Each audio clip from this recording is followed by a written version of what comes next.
All right, we are live Tuesday Night Live. It is July the 18th, and we are less than 50 days away from opening day deer season in Kentucky.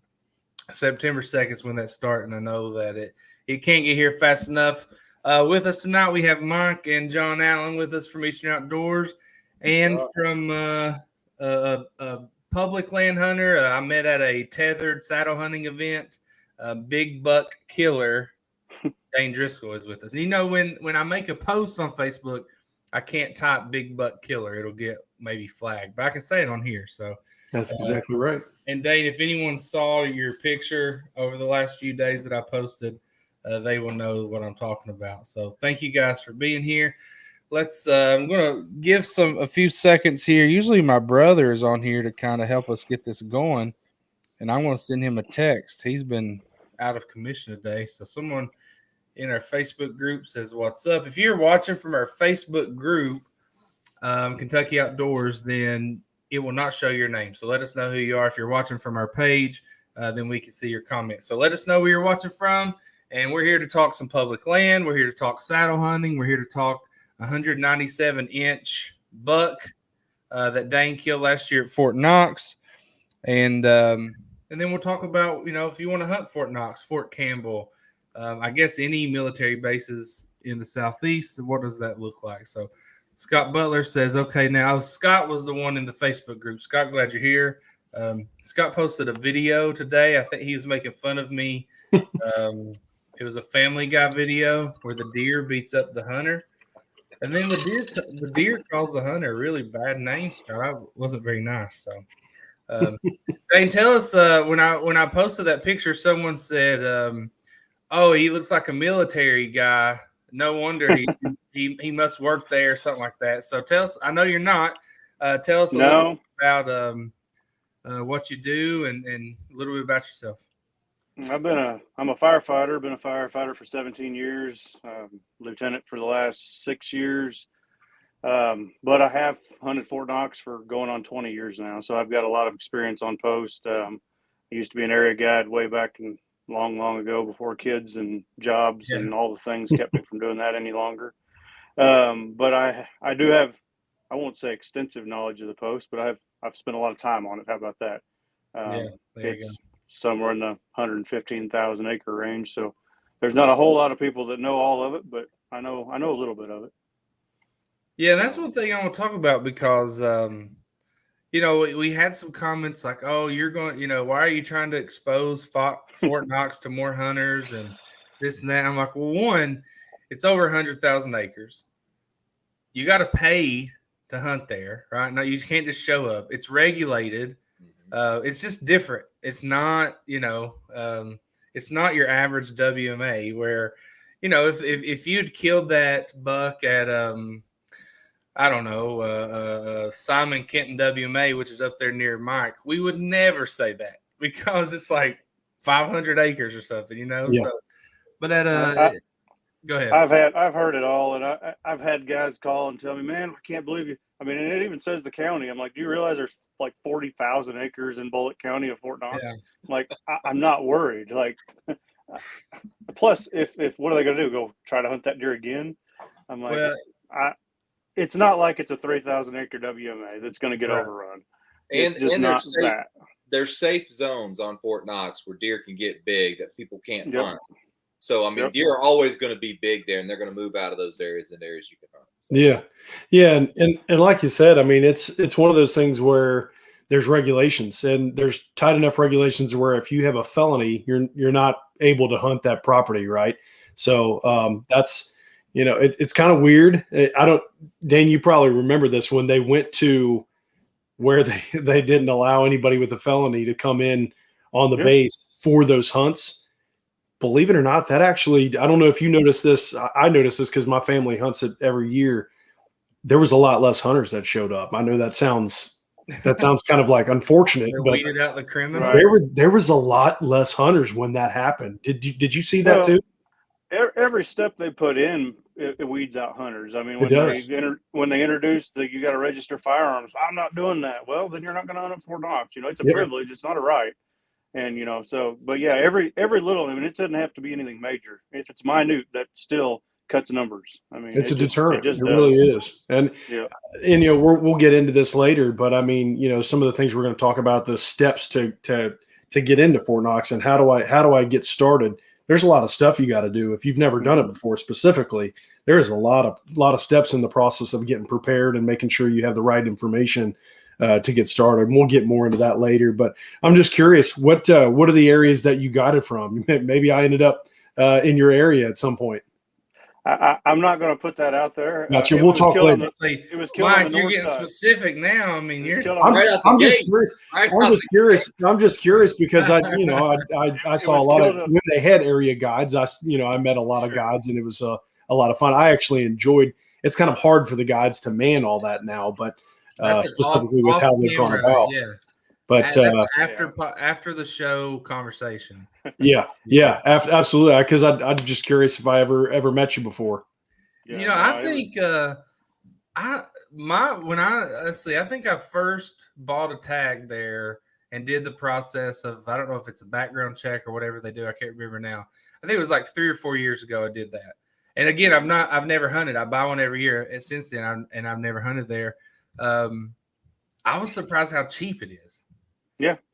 For the quality of hunting, I feel like it should be a lot more. Well, that's what I tell guys. If you're going to hunt in Kentucky, it's a $1 state. Yeah. You can turn it into a $2 state for $35.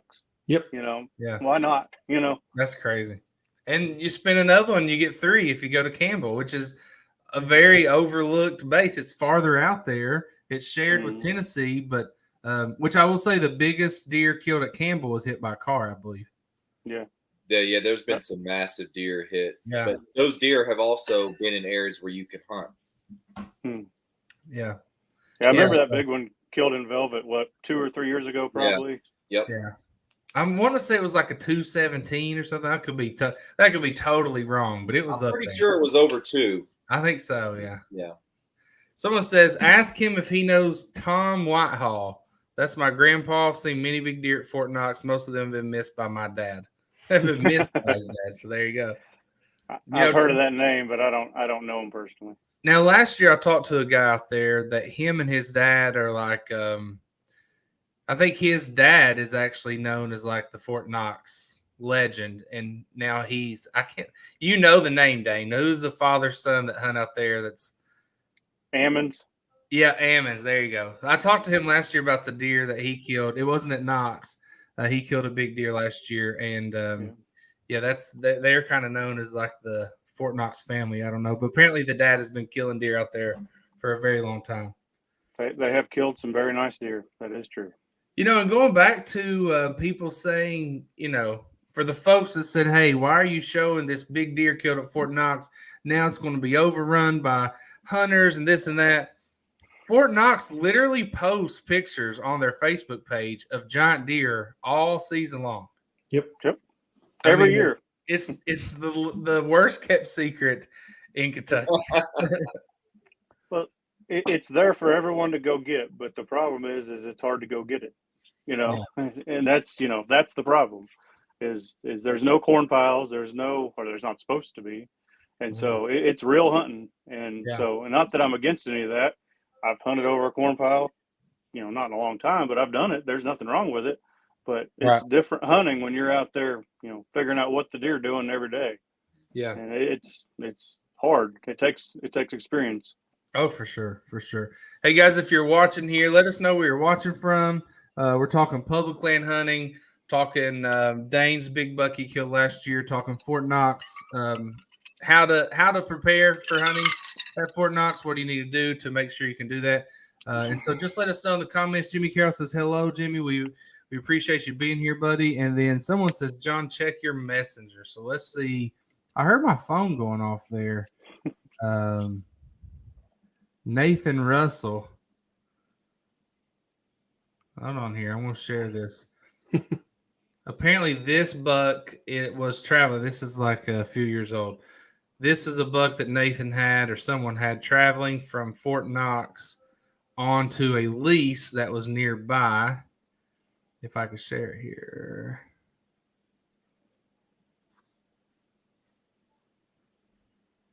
There we go. All right, should be popping up. Can you see that? Okay, it's trying to pop. There it is. Wow. That's not Dane's, but that's a good one. Yeah, I don't know that deer, Wow, Yeah. that's a dandy. but that Who is knows? a giant. Maybe Nathan, if you're still in here, can you shed some more light on this buck? Was it taken on the lease? Do you know how big it was? I know that when I met Dane at the Kentucky Gun Company tethered event maybe 2 years ago, and I was It was just asking about, past was it past last year? summer. Yeah, it was just Okay. past summer. It seems like forever ago, but I know. Time flies, doesn't it? yeah, man, every day's blurred together. But there were several people talking about Fort Knox and talking about saddle hunting and this and that. And Dane, your statement to me was there's a Pope and Young buck on every unit of Fort Knox. And then I guess believe that. Yep, Pope and Young is absolutely. what, 125 inches and up, 135 or something like that and up. 125. So a solid, and there was 125. there was a study that someone just came out with that said, I think we talked about this last week, 85% of mature bucks are between 125 and 135 inches. And then and as you increase that, the 15% that's left, like Dane's buck would be in the 1% of mature bucks, right? That actually get harvested. Most of them, I guess, die or don't reach that age. So, I mean, it's just an excellent opportunity. So, Dane, tell us about this buck. You know, just like any buck that anyone kills, I'm sure you had a history with it. I'm sure that a buck like that doesn't get that big. You know, just where did it start? Did it start as the buck was maybe a few years younger? Was it something you stumbled on last year? Like, what was the process there? So we picked that buck up on camera in January of 21. Is that right? Yeah. So it's 2020 rack, still holding in January.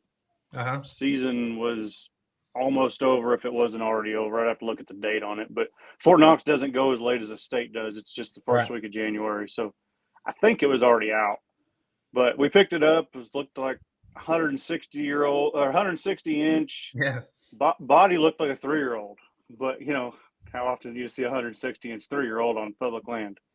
So, but it had that long, athletic look. And I was like, man, I don't know. Of course, like, again, you don't get the best pictures when you're trying to take pictures on Fort Knox generally. Yeah. But it was a fairly good picture. So we looked all winter for what we thought where he lived.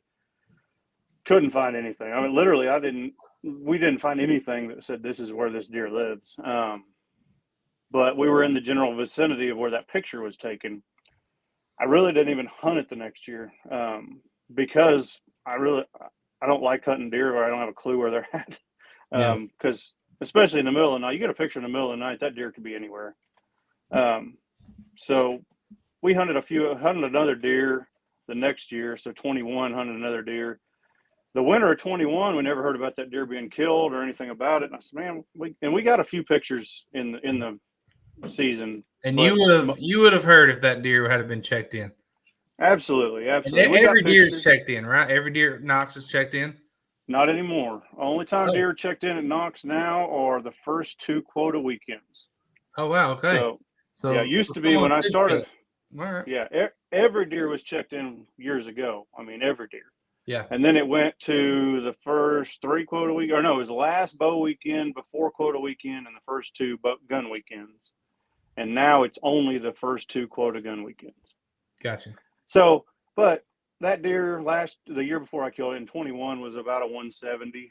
So, somebody's, you're going to hear about it more than likely. Oh gosh. Yeah. But we had some random pictures in the middle of the night in November on a scrape, and that was about it. So I hunted with a couple guys and I said, man, we've got to go find this deer. So we walked and walked and walked and walked and found one ridge point on a secondary ridge that was just tore up. And it was about a half a mile from where that first picture we got in January of 21 was. And I told my buddy, I said, this is where he's at. I'm going to kill him right here. And he's like, yeah, okay. Well, I didn't put a single camera out in 22. I said, I'm going to kill that deer. And he kept getting on me. He put his cameras out, and it wasn't very long. He had pictures of him. Mm-hmm. He said, you're not going to put cameras out? I said, nope. I said, I told you where I was going to kill him. And of course, I was probably a little cocky, but he said, all right. So, and we had pictures in the middle of the night, almost every night, at least a couple nights a week, but nothing in daylight. And he hunted him a couple times early October. And I said, dude, quit messing with it. I said, unless you get him in daylight or we wait until it gets closer to rut, I said, just leave him alone. Oh, he's going to get killed. I said, no, he's not. I said, he's lived this long. He'll be fine. So we went in there.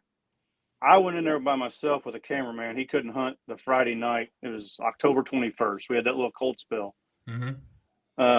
And went in there and snuck in. The leaves were dry. Man, it hadn't rained in, I don't know, 2 weeks probably. And I took a cameraman in there, and we snuck in to where I thought was as close as I could get to where I thought he was bedding, and found, I don't know, 10 scrapes within 30 yards of each other. And bumped a couple does going in, and that might have been what messed it up. I don't know. But we got set up and never saw a deer. But we got down and slipped out of there as quiet as we could on dry, crunchy leaves. Yeah.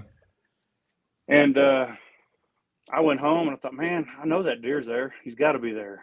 And so I looked at maps and poured over them, and I found one little spot that I had never been to, but the terrain was perfect. It pinched down really good, and I thought, that's where he's at. It's got to be. So I snuck in there the next morning with no cameraman. My cameraman said, I'm going to hunt. It was his son's birthday. He said, I'm going to take him. Yeah. He said, whatever. I said, oh, that's fine. I'll self-film. I filmed with my phone with a Lone Wolf custom gear camera arm, and I got it all set up. Anyway, I went in there in the dark, and as soon as I got in the woods to where I picked on the map, it didn't look like I thought it should. And I looked around with my light, and of course, I'm one of those. Some guys believe in no lights or whatever. I get the biggest light I can, because if I'm going in the dark and I don't know where I'm going exactly, like, I want to see what I'm doing. Yeah. And I lit up the woods, and I found a spot about 40 yards from where I picked out. And I went and started setting up, and I had a white light on my headlight, and I could hear deer walking all over the place. I was like, what is going on? So I shut my light down to red, and I started climbing. I got on top of my first stick, and there was deer everywhere. So I just turned it off and just stood on top of the first stick. It was like 6 feet off the ground. Yeah. And deer walking around, set the next stick and got on top of it. And it took me 30 minutes to get in my tree, which usually is like 10 minutes at the most. Pulled up my bow, and literally I got my bow in my hand, and I separated the quiver from the bow, and there's a deer directly underneath my tree stand. And I'm holding them one in one hand, one in the other. I can't move. I'm like, this is crazy. So I just sat there. This was October 22nd? This was October 22nd. Yep. Wow. It was probably, I don't know. Up. Yeah, I mean, you wouldn't think it was that late. A lot of people stay home that time of the year. Absolutely. I won't ever again. I won't ever do it again.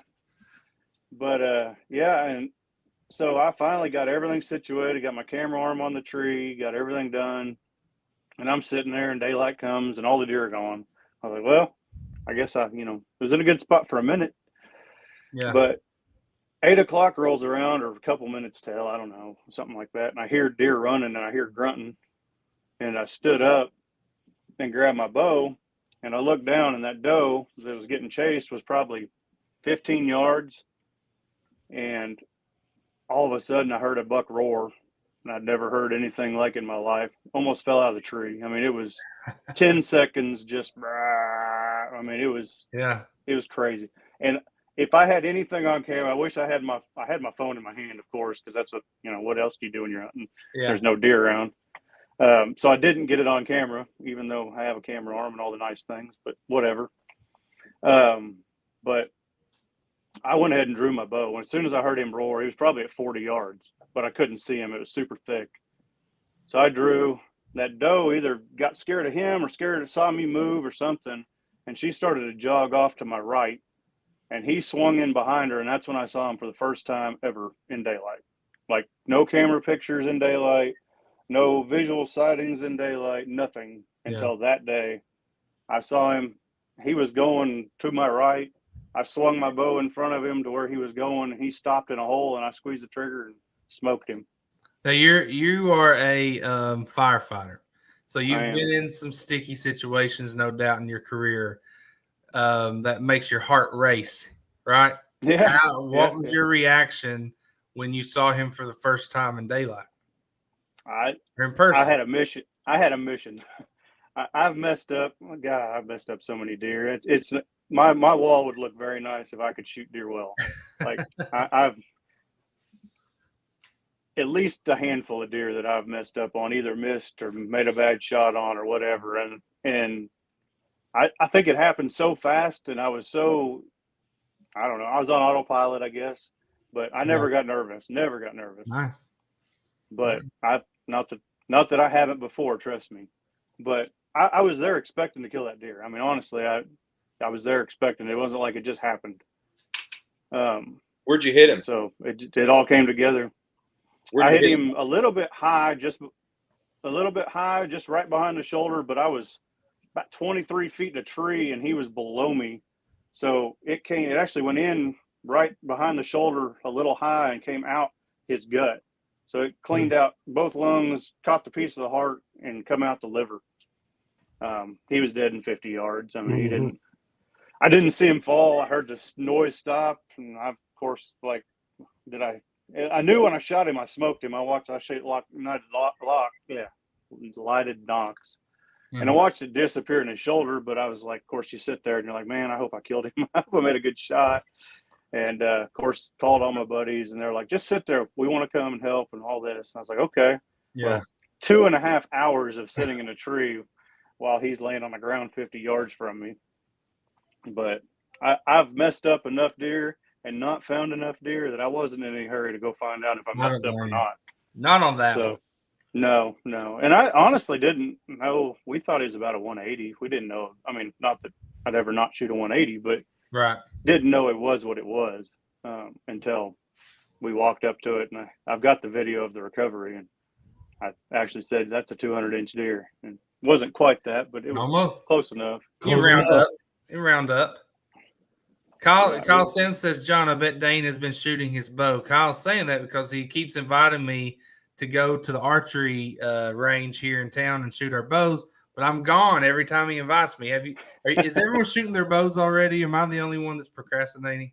Yes. Well, comments. Anybody in the comments with me? I bet Scott Butler's not shot his bow.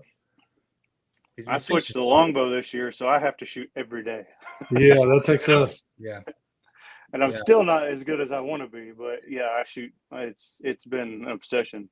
A good friend of mine, Aaron Redmond, I don't know if he ever watches the show, but he was drawn for an elk archery tag, and he's been calling me maybe not every week, but he calls me a lot and we talk about it. He's drawn the unit where I'm from, and so he's I'm probably gonna go over there with him, and he only shoots a longbow. And when the first thing I asked him when I talked to him, because I actually got to announce his name at the drawing at Kentucky Gun Company, and the first thing I said, man, are you going to use that longbow? I said, come on. He said, I have to. It's the only thing I'm comfortable with. Yep. He said, elk. I said, you can use your compound. You can use a crossbow. This is a once in a lifetime thing. He's like, no. And he told me the last time we talked, he said, man, everyone thinks I'm an idiot for using that thing. I said, well, I got a friend going on a moose hunt in Alaska this year with a longbow. Yeah. I mean, so it works. I mean, yeah. I mean, he said he's better with his longbow now that he is a compound. I mean, and he killed 8 deer, I think, last year with a longbow. So you can become proficient. So it looks like I am in the minority here. Philip's been shooting. Philip has a gun elk tag, but he still has an elk tag, cow tag. Mark says he shoots his Mark's with me. He shoots his a couple days before. Now I won't wait that long, but I need to start shooting. I'll probably start shooting in August when we get back from vacation. Tony says I'm shooting to get ready for Colorado September 2nd. There you go. So. Mike, his scene, Dane describing his scene of deer running all around him at Fort Knox is, I mean, you've said similar things about Fort Knox. I don't think you've ever seen a deer quite like the one Dane killed, but you've seen a lot. I mean, it seems like that's a similar occurrence there. Yeah, I've got a ton of stories, even just ones where I've not been a part of it, or I was younger and my dad would come home and tell us about what went on, and uncles and grandpas and all that stuff. We all go out together and we just kind of get in a hotel room. We all kind of buddy up, and Doug Clayton, who typically comes on and watches the show on Tuesday nights, we all go every year, and it's one of those things where, it's not like every time we go, it's that scenario. Obviously, it's, every once in a while we'll run into a mess of deer, and it's like you come back and it's like, holy smokes, man, we saw 15 in one morning, and it can happen. And the thing about the bucks, I've not seen one of that caliber, but my dad, he got a 155 down there one year, and it was a really nice buck. And we've seen really nice bucks, whether it be a situation where a hunter had bumped one and it's, ripping and tearing through the woods. And, but we've seen them for sure. And with the antler restrictions down there for those hunts, and just the antler restrictions in general, you got a pretty good chance of seeing a really nice buck. And then there's good age. And like you said, there's thousands of acres, and, it's a great place for them to grow up. And as we know, like the Hardin counties and the Shelby counties, and those counties are really jumping up in the deer quality lately, and also in deer harvest numbers. So it's a great place, man. It really is. Hardin County is number one every year, or has been recently. Yep. And there's 7 acres for sale in Hardin County that I can. I don't have it listed, but I know the guy that has it listed, and so if anybody's interested, let me know. We'll make it happen. 7 acres. It was actually bought for a hunting land. It's just right on a power line strip. So anyway, anybody? Dane, you mentioned having a big bright light down there. You better, because we've had situations where, fact is, if Doug is watching, I've not seen him tonight, but if he is watching, Doug has had run-ins with razor wire. We'd be walking. There's one time we were there and we were walking through the area in the dark, and all of a sudden Doug hits the deck and starts doing a stop, drop, and roll type deal, and he's hollering. It's like, what in the freak is he doing, And come to find, he stands up and his legs are all bloody, his pants are all cut up and crap. And it's like, holy smokes, you got into a mess of razor wire, dude. Yeah. You never know down there. No, and there's areas where I've got close to walking off a cliff before. So yeah, you better pay attention. Yeah, buddy. Yeah, you never know. So the question I have is, and John Allen, feel free to John. This is the first live you've been on in a while, so yeah, it's been a little sitting there. You're kind of stoic. Feel free to jump in. But the question I have is, you saw the buck on your trail cam, and so did you go back and then you found the ridge where he had kind of torn things up? You said you're combing the maps. Did you take where the trail camera was and kind of look on Onyx and see where you thought he would go? Like, what gave you the idea that he would be there? And then once you got there, what was your thought process on, okay, here's where I'm going to set up, and here's, your strategy? So I guess originally we got the pictures. It was about a half mile away. And then, like I said, the winter scouting is what put us where we were. I walk a ton in the winter. Didn't walk near as much as I should this past winter, but generally I put in a lot of miles in the winter. And that's when we found the sign that, we covered everything within probably a mile of there, and that was the best sign that we could find. Yeah.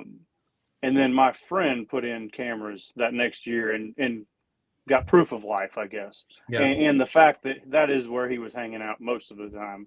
Again, most of it was at night, but it was way more consistent than anywhere else we'd had pictures, and we'd had cameras out in the general area a lot. So that was enough. And then just I'm a podcast junkie. I've listened to more podcasts than I'd like to admit, but and just put all that together. I've got no original ideas. I just steal everybody else's. That's what we all do, man. Aren't we all? We learn from each other. Absolutely. I want to know what you think the primary food source for him. Without giving away information you don't want to give away for Fort Knox, I know that there's not much for ag because I'm familiar with Knox, even though I don't hunt it. What do you think he was eating on a regular basis? Good question. He was traveling to private. How about that? Yeah. I've been contacted that he was photographed on private ground in a cornfield. That makes sense. So that is he had groceries. Yeah. He had the availability of having as much food as he wanted. So that's and that's one of the biggest limiting factors on Fort Knox is, what do they have to eat? And they do a very good job up there, have started to do a better job of making clear cuts, stuff like that, and providing those things other than acorns and, woody browse and whatnot. But the areas, and I don't want to give away too many secrets, but I look for areas that the deer can go and find food. Yeah. Because if and whether that be a clear cut or what have you, they have to have it. I mean, unless they're just a freak, and I've seen some freaks, but most of the time I've chased big deer, it's been because they had access to some kind of agriculture. Yeah. Mm-hmm. So, yeah, I hats off to the management teams down at Fort Knox. Back when I first started hunting there, you would talk about food plots and potential of those clear cuts and stuff like that you mentioned.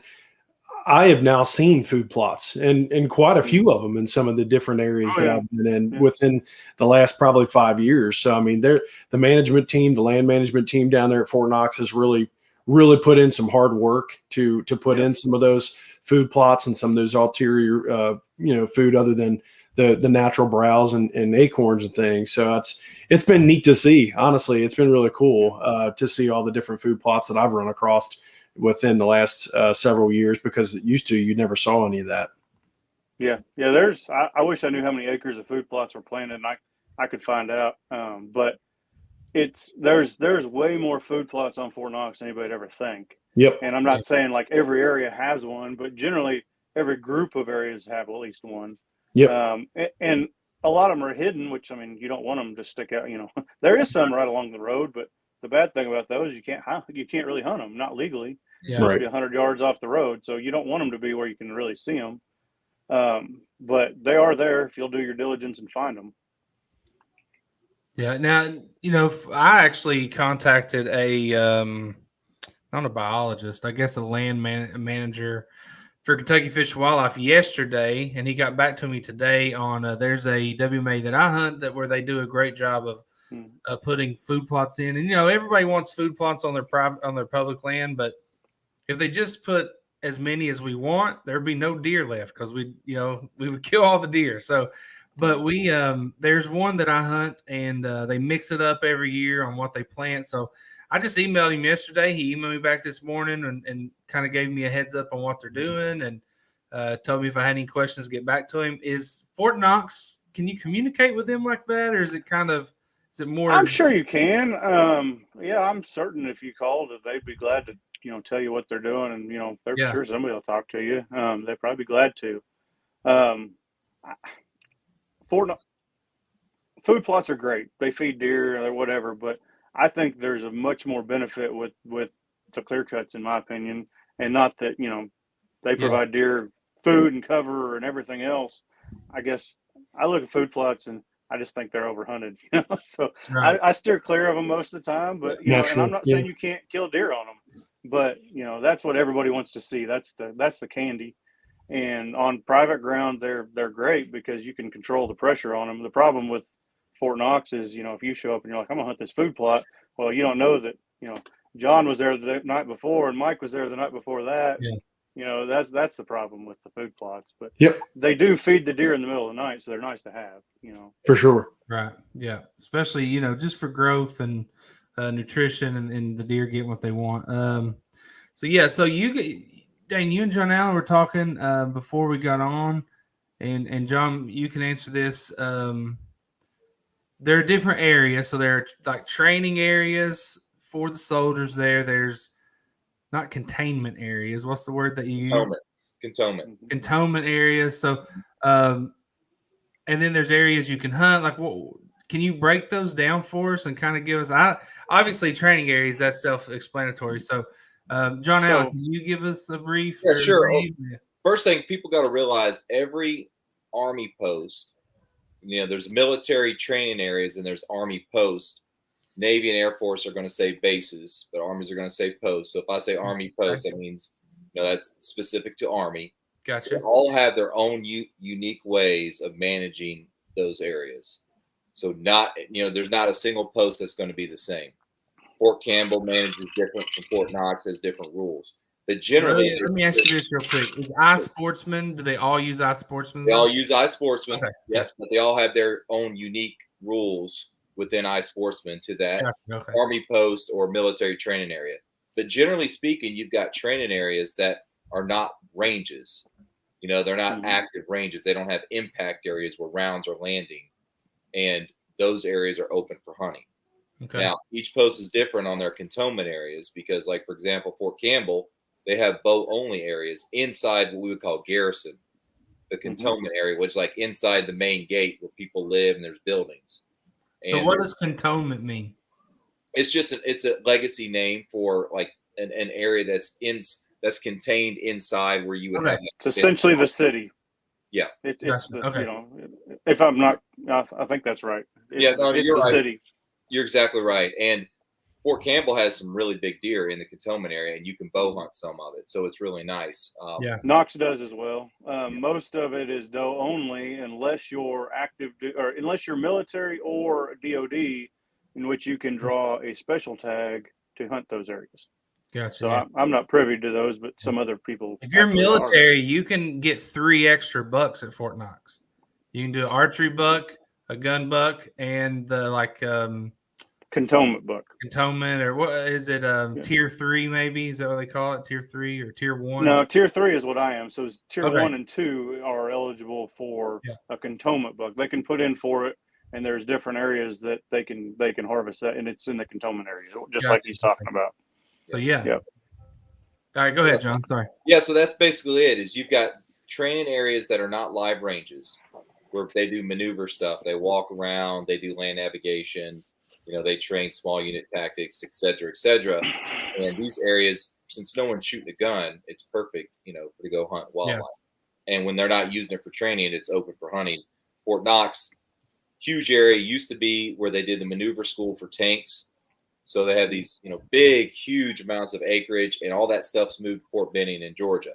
So Knox doesn't have the pressure. Fort Campbell's a little bit different. They have a lot more training going on.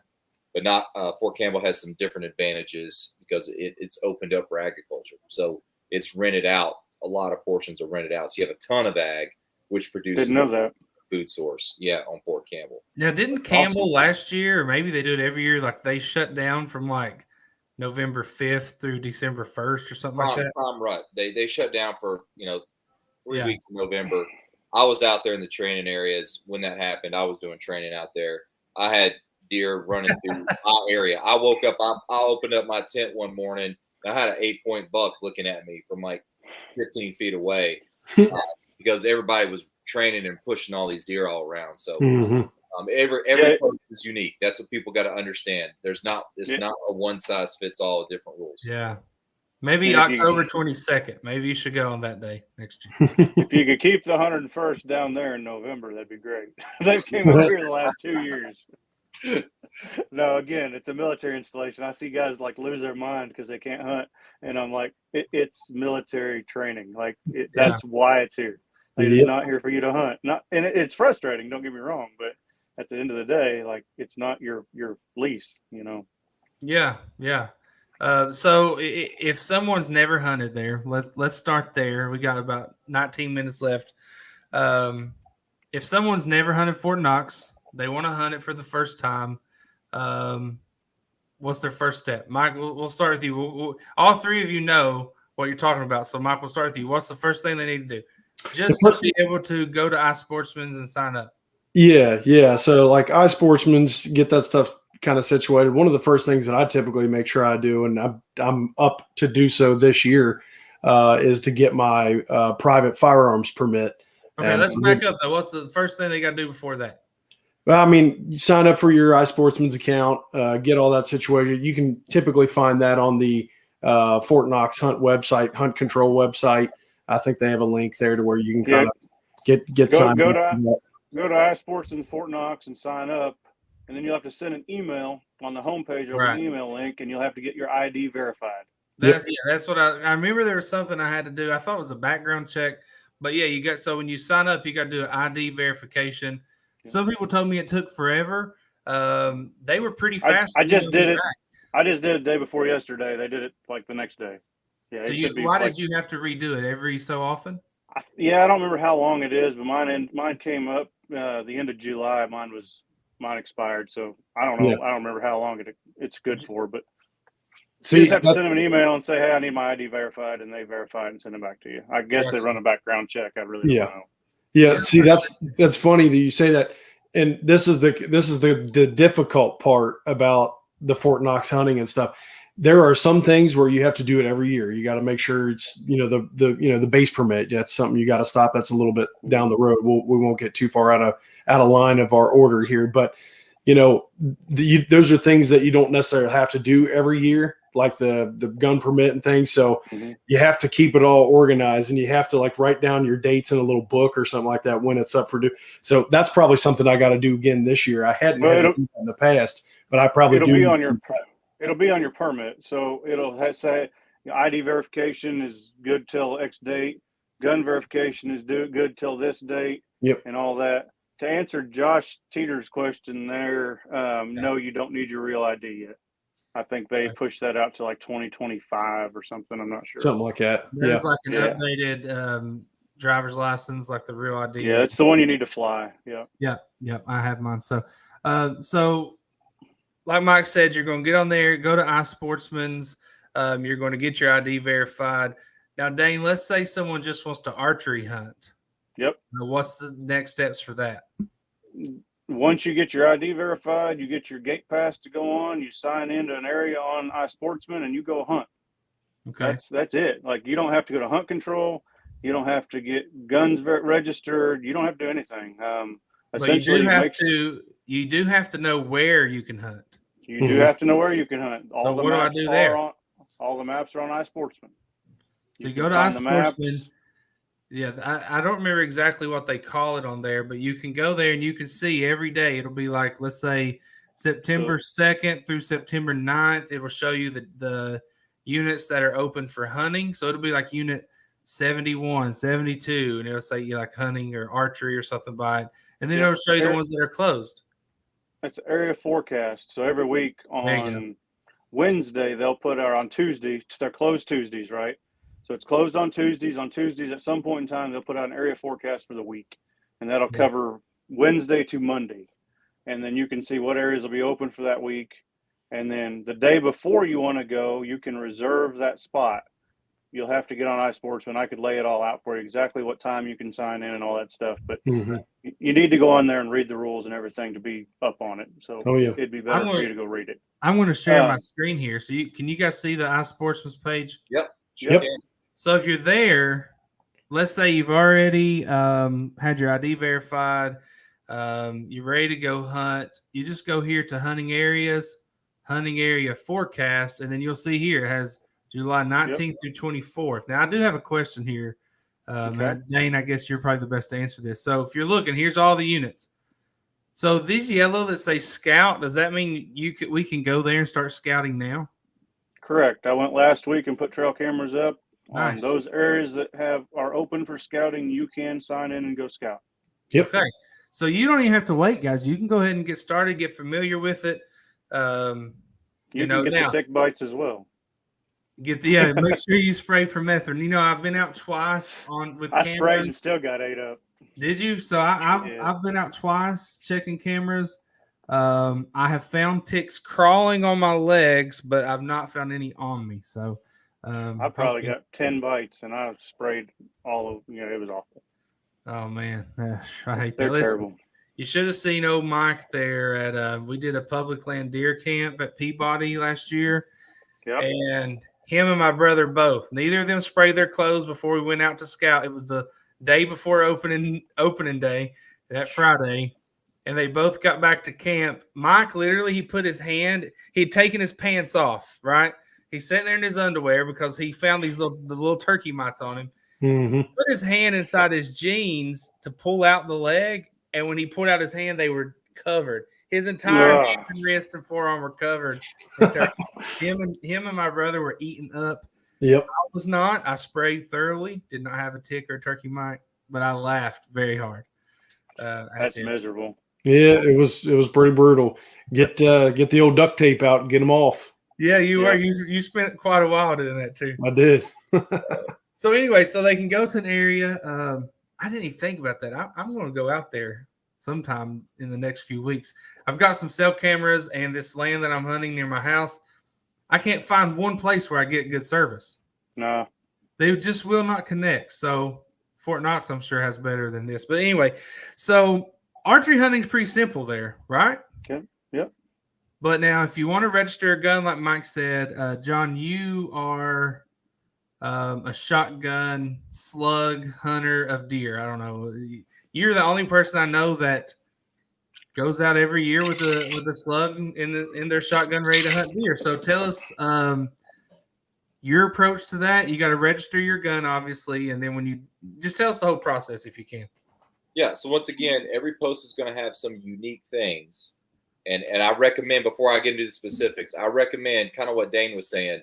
Go to iSportsman for the post that you're going to hunt and read everything. Click on every tab, click on every update, because every year there's new rules that come out, and the way they did it last year is not necessarily the way they're going to do it this year. I've hunted Fort Bragg and Fort Campbell specifically, and those two are wildly different. All right, so if you're going to register, you do not want to get in trouble. And let me tell you, there's no forgiveness. You're going to lose your hunting rights, and you're probably going to lose it for like 3 years at a time. And some money out of your pocket, from what I've been told. Yeah. So the way that at least Fort Campbell does it is you have to register your weapon with the provost marshal, okay? And there is a link for you to go to fill out a form. You do not bring your weapon on post. But, for example, in Fort Campbell, the main gate, there's an office there where you can take the paperwork, or now, since COVID happened, they've started allowing you to email the paperwork. But it's confusing to even find the form to go on the website. That's why I say you got to click on everything. And for a while in Fort Campbell, the form itself, you had to go on the Fort Campbell website, which was different than the iSportsman Fort Campbell website. Yeah, that's tough. But you just fill that paperwork out and send it in. And then once they've completed your registration, they're going to send it back to you that it's good to go. I have a little bit of different procedures because I'm active duty military. You know, I have to get a signature from a commander, and it's a little bit simpler for me. But that's basically what you got to do. Now, when you come on post to hunt, if you are not going in the cantonment area, you just have to have the paperwork printed out, okay? But if for some reason you got to go through the cantonment area to get to your hunting area, most posts are going to require you to declare that to the gate guard and show your paperwork when you come through. Like I said, Fort Knox requires it at all times because you can't enter Fort Knox without going through the cantonment. There you go. Yeah. Where Fort Campbell, you can circumvent the cantonment area and go in the back, what we call the back 40 is the nickname, but that's the training area in the back way. And you can just have the paperwork. And if you get stopped by the game warden, then you would show that. But yeah, essentially the same way, exactly what he just said, except for, and that paperwork is on iSportsman if you can find it. You're just going to have to look for it. Yep. And as far as I know, you can't email it. It must be hand delivered to the welcome center at the main gate at Fort Knox. Chaffee Gate. Yep. Chaffee Gate. Yeah. And they should have it done within. Every now and then you'll find a nice guy that wants to help you out, and he'll do it while you're standing there. If not, it should be done within a week. But don't wait around for it. I've seen plenty of guys show up at the gate the morning of a hunt. They're like, you don't have gun paperwork. Hopefully didn't travel far. Someone in the Facebook group said, where can I get this stuff at, John? I'm guessing, I don't know, I guess you're talking about the paperwork for Fort Knox. Yeah, the specific form is going to be on the iSportsman website for that post. So go to your iSportsman Fort Knox, your iSportsman Fort Campbell, whatever it is. Yeah. I used to do the form number, but it's been a while now, so now I can't remember. Yeah. The website is Fort Knox, ftnox.isportsman.net, and I'm going to type it down here in the comments. So you can see that there, fortknox.isportsman.net. And look, here's the thing. I've never been there.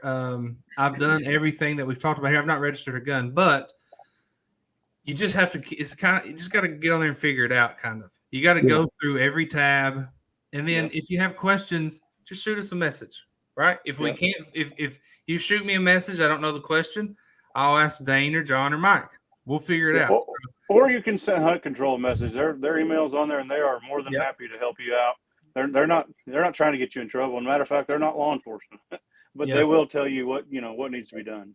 Yeah, and they've always been. I mean, I've emailed them several times over the last few years. They've been quick to respond. I mean, within a couple of days, sometimes immediately. I guess if they're sitting there looking at it. Form number is 2759 is what someone's saying. Hey, I had a question. I talked to a guy today, and he said, I told him, I said, look, I'm going to hunt this buck at a friend's place opening weekend, and if I can get that buck, then I want to focus on Fort Knox and get the second buck. And he's like, well, you can get 2 bucks there if you archery hunt and muzzleloader. And I said, well, I don't know if it's muzzleloader. I think it's shotgun. So can you use both. Either or there? You can. Yep. Okay. Same thing a Fort Camp, either or. Read your rules. Only 100 grains of powder in your muzzleloader. Only 100 grains. There you go. Read the rules. Yep. That's key. Yes, you can. Or you can use a bow for both. You can use a bow, which is what I intend on. Oh, that's even. So, yeah. Okay. You just have to, if you are on the gun quota hunt or you're military and you're bow hunting on your gun tag, then you have to tag it with your gun tag. Yeah. But you sure can. You can use a bow for both. So Josh Cedar says, can you small game hunt on Fort Knox? Obviously, deer is, that's what people want to hunt there. But they have everything. Absolutely. Yeah. Absolutely. Rabbit, squirrel, you name it. Turkeys in the fall. You can eat fish. Yep. Yeah. Fish. Yep. It's essentially, it's not open for statewide regulations. They have their own regulations, but essentially, if you can hunt it in the state, you can hunt it on Fort Knox. Yeah, and Josh, same thing. Just go to iSportsman's. All that's on there very clearly. Just registered my firearm this week and got a bunch of folks asking me how to do it. I was intimidated at first, but it's been a breeze. I think that's it. Once you do it, you're like, oh, that's not that bad. Yeah. Yeah. There's certainly steps, but if you follow the steps and you figure things out and you maybe get a little help on the way, somebody gets some advice, just like we're getting here, it becomes easier once you do it and get through it.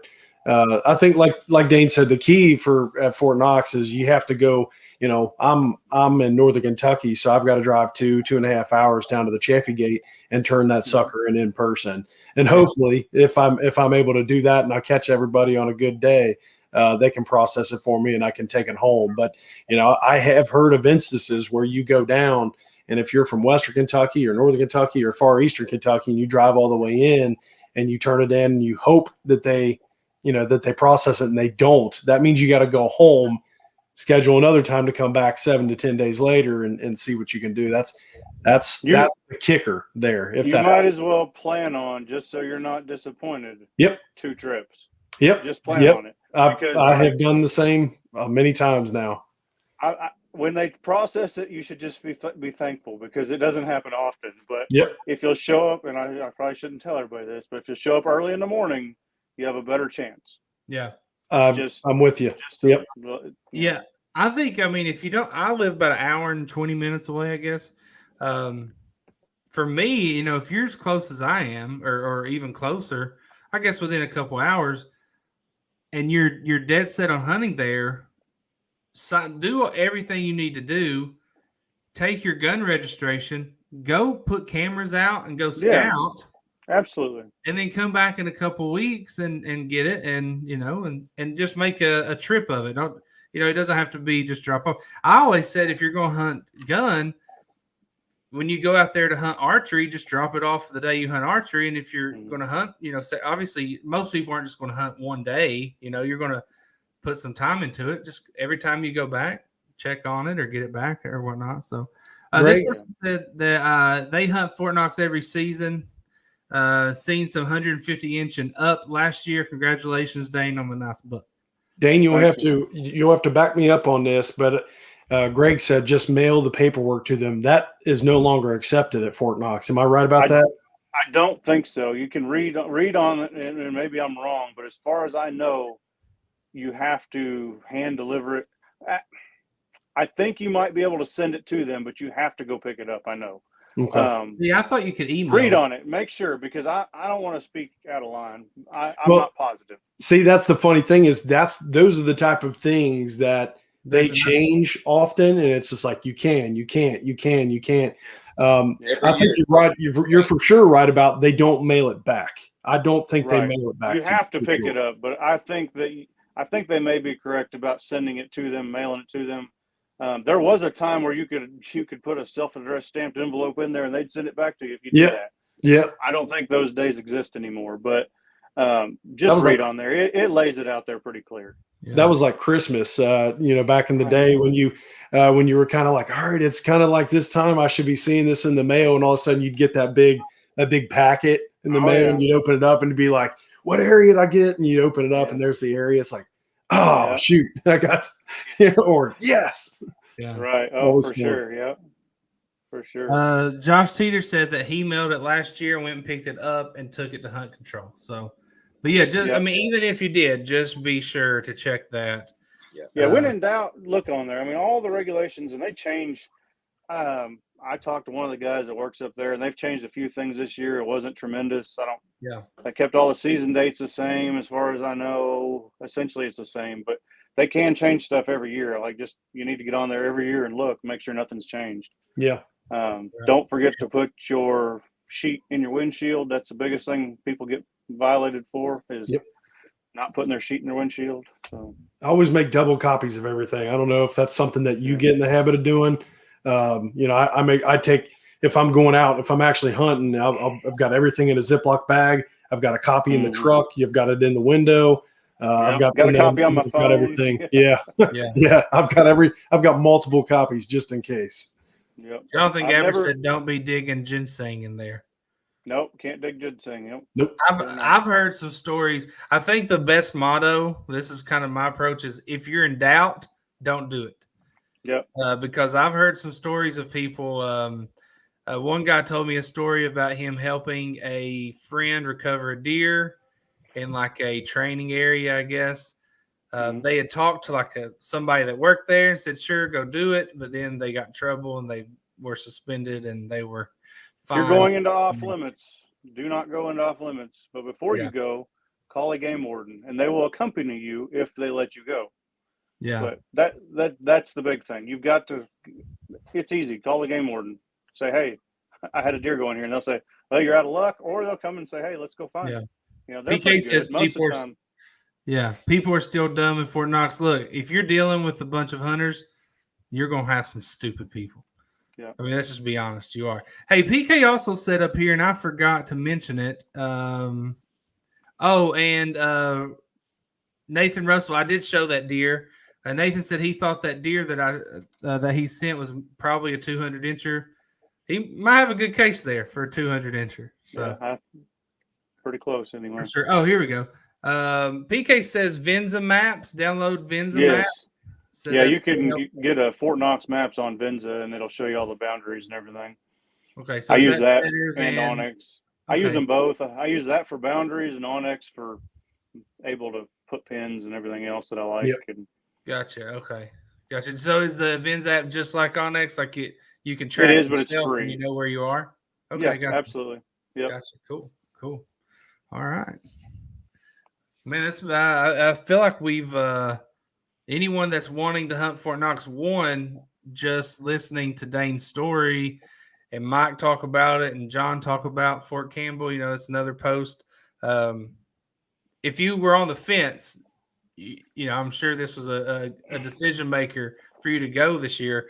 But two, if you just need to know what to do, I feel like we've covered everything. Anything we've left out? You guys think anything else we need to?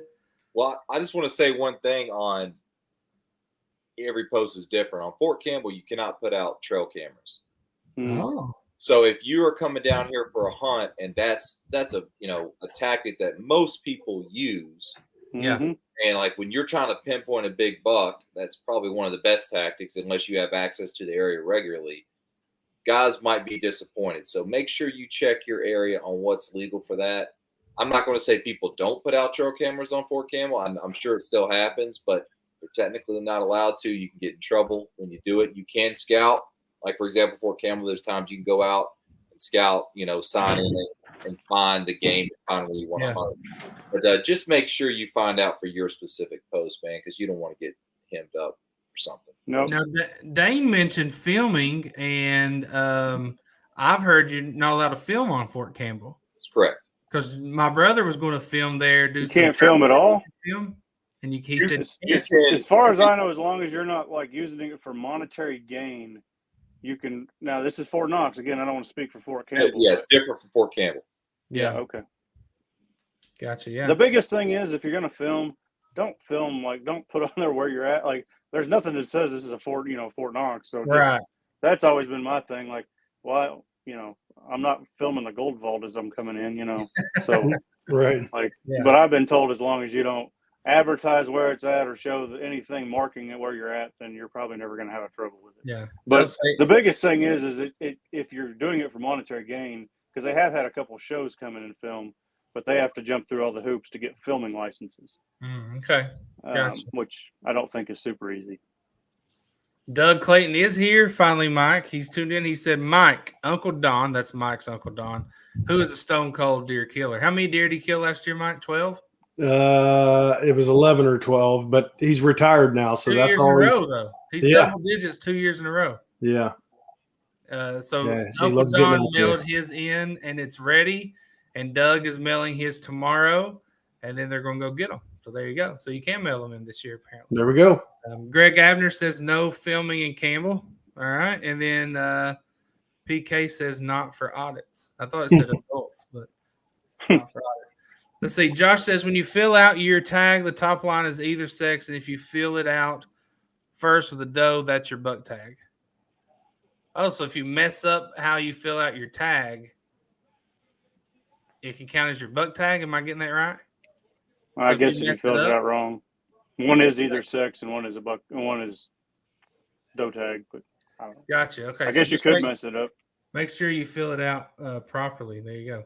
So, well, fellas, we sure appreciate you being on here. And Dane, man, heck of a deer that you killed. And incredible deer. Appreciate it. Anyone that, if you've been watching and you are interested in going to Fort Knox, you still feel confused or lost or need advice, shoot us a message, and we'll help guide you through that if you need it or point you in the right direction at least. And so, Dane, will you be out there opening weekend? I plan on it. When it's not, does it open the 2nd? It's the weekend after the state opens. Okay, that's what I thought. I didn't think it was the same weekend. Yeah. So it'll be what, the 10th, I think, or 9th, whatever that is. Yeah, the 9th. So heck, I might go. I might get out there the 9th too. You get 2 opening weekends. See. Yeah. So, and hey, look, I know that we did have some people in the comments say, "Hey, what's a good unit to start?"